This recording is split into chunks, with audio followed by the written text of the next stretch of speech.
दोस्तों आज मैं शेयर करूंगी खर मास में भूल कर भी नहीं करने चाहिए ये काम। अशुभ होगा और छीन जाएंगी आपकी खुशियाँ। शुभ फल पाने के लिए आपको कुछ कार्य करने होंगे।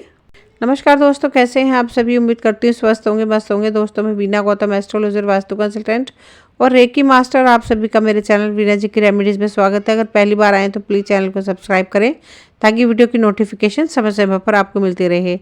तो चलिए चलते हैं वीडियो की तरफ। 16 दिसंबर यानी कल से खर मास शुरू हो चुका है। मान्यता है कि खर मास में कोई भी मांगलिक कार्य यानी शुभ कार्य नहीं करना चाहिए।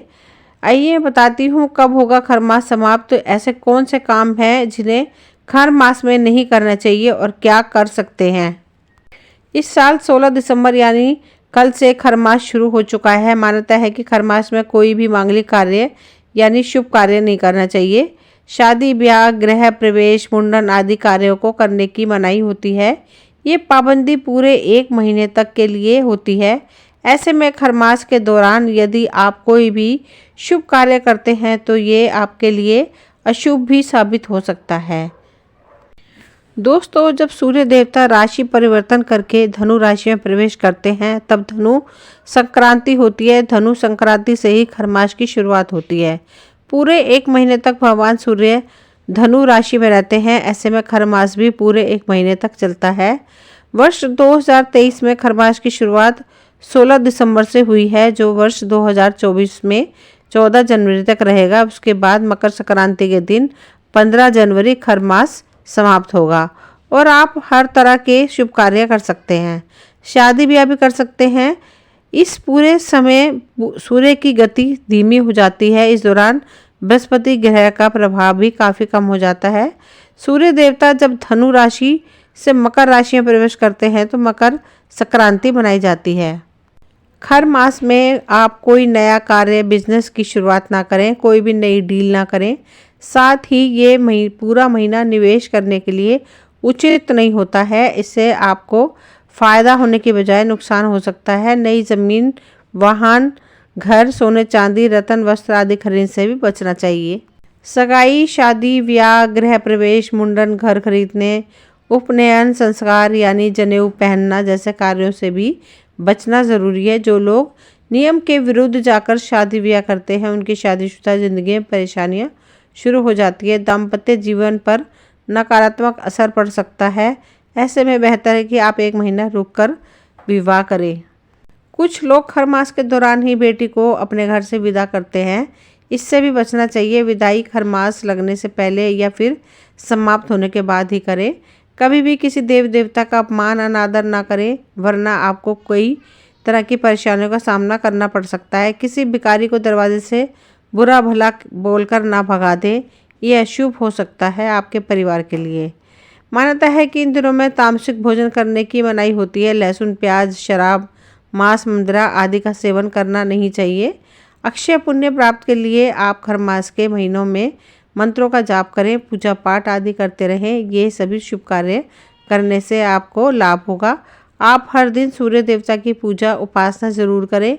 उन्हें जल से अर्घ दें, सूर्य मंत्रों का जाप करें। भगवान श्री कृष्ण, भगवान विष्णु जी की पूजा करें। आपकी परेशानियां, कष्ट, दुख, दर्द कम हो सकते हैं, इच्छाओं की पूर्ति होगी। क्योंकि इस समय बृहस्पति ग्रह का भी प्रभाव कम होता है। ऐसे में उनकी पूजा भी करें, मंत्रों को जापें, इससे आपके कार्य सफल होंगे। तुलसी जी की पूजा करनी चाहिए और हर दिन शाम में दीपक भी जलाएं। घर में सुख शांति बनी रहती है। बिस्तर पर सोने के बजाय फर्श पर बिस्तर बिछाकर सोना चाहिए। इतना ही नहीं, इस पूरे महीने प्लेट की बजाय पत्तल में भोजन करने को शुभ माना जाता है।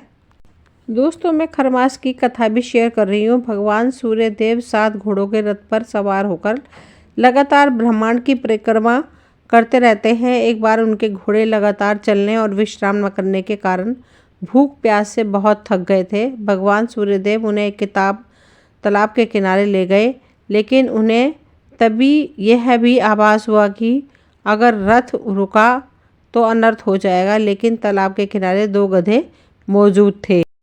भगवान सूर्यदेव 7 घोड़ों के रथ पर सवार होकर लगातार ब्रह्मांड की परिक्रमा करते रहते हैं।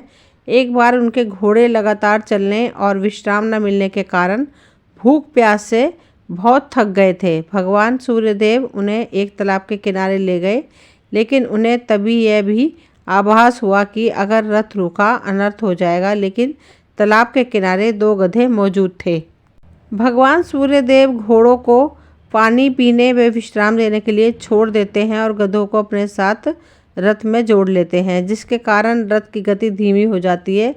फिर भी जैसे तैसे 1 मास का चक्र पूरा होता है, तब तक घोड़ों को भी विश्राम मिल चुका होता है। इस तरह यह क्रम चलता रहता है। दोस्तों, ये कथा थी और इस महीने तक विवाह, सगाई, गृह प्रवेश, शुभ और मांगलिक कार्य नहीं करना चाहिए। दूसरी और नई चीज़ें जैसे नया घर, नई कार की खरीदारी भी नहीं करनी चाहिए। खल मास के समय किसी से विवाद करने से बचना चाहिए और अपने गुरुओं और बड़ों का आदर करना चाहिए। खर मास के दौरान भगवान विष्णु की पूजा करना भी बेहद शुभ रहता है। इसके अलावा खर मास में नियमित रूप से तुलसी पूजन भी करना चाहिए। खर मास का महीना आराधना, उपवास, जप आदि के लिए शुभ माना जाता है। खर मास में सूर्य उपासना का बहुत महत्व है, इसलिए इस दौरान प्रतिदिन सूर्य को अर्घ दें। दोस्तों, इस वीडियो में मैंने बताया खर मास के महीने में क्या करना चाहिए और क्या नहीं करना चाहिए। मुझे उम्मीद है आपको ये वीडियो पसंद आई होगी। अगर पसंद आई हो तो प्लीज़ लाइक से सब्सक्राइब करें, ताकि वीडियो की नोटिफिकेशन समय समय पर आपको मिलती रहे। मिलते हैं अगली वीडियो में। Thank you.